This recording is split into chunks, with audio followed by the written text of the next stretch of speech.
My name is Kendra Hollis, and I will be presenting on the United States Postal Service.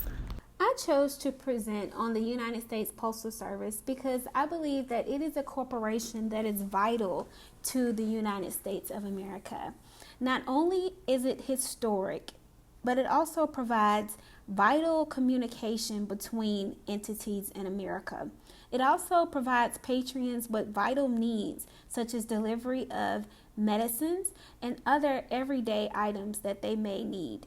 The United States Postal Service also is going to be very interesting to study because it is a company that is steeped in history, but it has the challenge of keeping up with modern trends.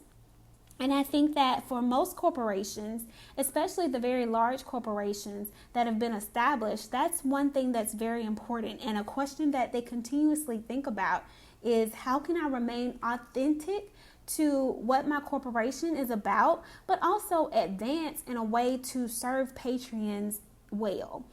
And also, it's interesting to watch the United States Postal Service compete with all these other forms of communication. We live in an age where you can talk to people face to face that live all over the world in a matter of seconds. So how can a corporation that you may have to send a message and it may take a few days for a person to get a message, how can you compete in an industry where communication is so freely used and given throughout the world? However, I think that the Postal Service can and should compete because it has so many core qualities that are authentic to its mission and vision that makes it a great competitor. Even in an age where people may be able to compete quicker, the United States Postal Service offers a very valuable service that is worth the wait. So let's go ahead and let's look at how the United States Postal Service is going to compete in this market of communication.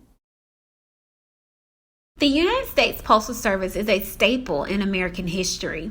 The United States Postal Service serves 160 million residences, businesses, and post office boxes. United States Postal Service employs over 630,000 people.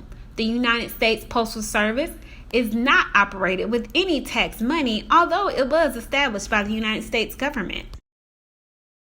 As with any major corporation, continuous improvement is very important if you want to stay competitive in your chosen industry. The strategic initiatives and continuous improvement efforts are guided by the following core principles, which are: deliver a world-class customer service experience, equip, empower, and engage employees, innovate faster to deliver value, invest in our platforms, as well as support the legislative and regulatory changes to enable the vision. The mission of the United States Postal Service, like any other major company, is large. However, we will focus on the technologies and innovation portion of the mission. In order to make goals, one must make sure the goals align with the mission and the vision of the company. The challenges of the chosen trend, innovation through technology, is ensuring that USPS maintains its appeal. Since it is the most liked federal agency, individuals seem nostalgic about the post office with fond memories such as receiving a birthday card or an invitation. Now, let's take a look at the analysis of the United States Postal Service. It would be a mistake to try to make any improvements to a company without analyzing what is currently happening with the company. We will use a SWOT analysis to assess the status of the company. First, let's examine the inside of the corporation by looking at the strengths and weaknesses. The United States Postal Service employs over 600,000 employees. As well as the United States Postal Service was established early in U.S. history, and it has stood the test of time. The Postal Service has also received the honor of being the most liked federal agency. Some of the weaknesses that the Post Office has experienced has been a large net loss in 2019. Also, expenses increased significantly from 2018 to 2019. Strengths and weaknesses can be an asset to the company because they are in the company's sphere of influence. The companies do not have to focus on outer influences to improve or to appreciate the strengths and weaknesses. Threats and opportunities, on the other hand, are more difficult to address because they involve environmental stakeholders.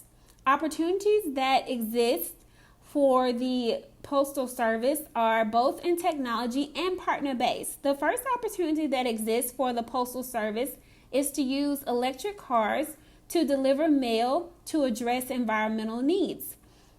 The second opportunity that exists for the Postal Service is to partner with entities such as Grubhub or the like to provide a food delivery program. Lastly, the threats that this historic company faces are a competitive market. Email, UPS, FedEx all want a share of the mailing market. The current status of the Postal Service is considered stable with room to grow. The concern the United States Postal Service should address first is the large net loss. So let's discuss how to address the net loss issue. To address the net loss issue, the United States Postal Service could invest in personalized stamps. In the age of social media, everything is personalized. Marketing departments and patrons alike would be eager to personalize their postage with their favorite photos. The innovation would require an advancement in technology. The Postal Service would provide a system online that patrons can use to print personal photos as stamps. The United States Postal Service would also provide kiosks in stores that patrons can use to print their stamps. The approach to implementing this change will be a three-level approach. The top management will establish the vision. The middle managers will implement the needed changes within departments. For example, the technology team may have to hire a project manager to manage developing a user-friendly system. The first line managers would be responsible for training employees on how to assist customers with the new technology. Also, USPS can utilize crowdsourcing to market the new technology by having a competition to see which customers' stamps wins the most votes on social media. In the future, the United States Postal Service should focus on creating environmentally friendly cards. Consumers are becoming increasingly more environmentally conscious. Consumers are starting to examine not only the products but also the production of the products and services. Therefore, the United States Postal Service can remain relevant by preventing environmental issues. So using electronic cards will definitely be a positive. Utilizing the strategies that were presented, the United States Postal Service will remain an invaluable corporation in America. They provide hundreds of thousands of jobs to individuals. They deliver vital mail to more than 600 million residences. It's also a way for individuals to communicate in a very cost-efficient way. The United States Postal Service must enact some improvements in technology in order to stay relevant. Individuals will be reinvested in sending mail if they can put their own personalized postage on an envelope or on a stamp. They will be reinvested in communicating with one another in a more personal way if they are able to communicate in a more individual way. The United States Postal Service is a corporation that cannot be replaced in the United States, and hopefully it will continue to advance in the future. Thank you so much for your time and attention. I would also like to thank some contributors that contributed to my project. I've learned a lot. Thank you so much.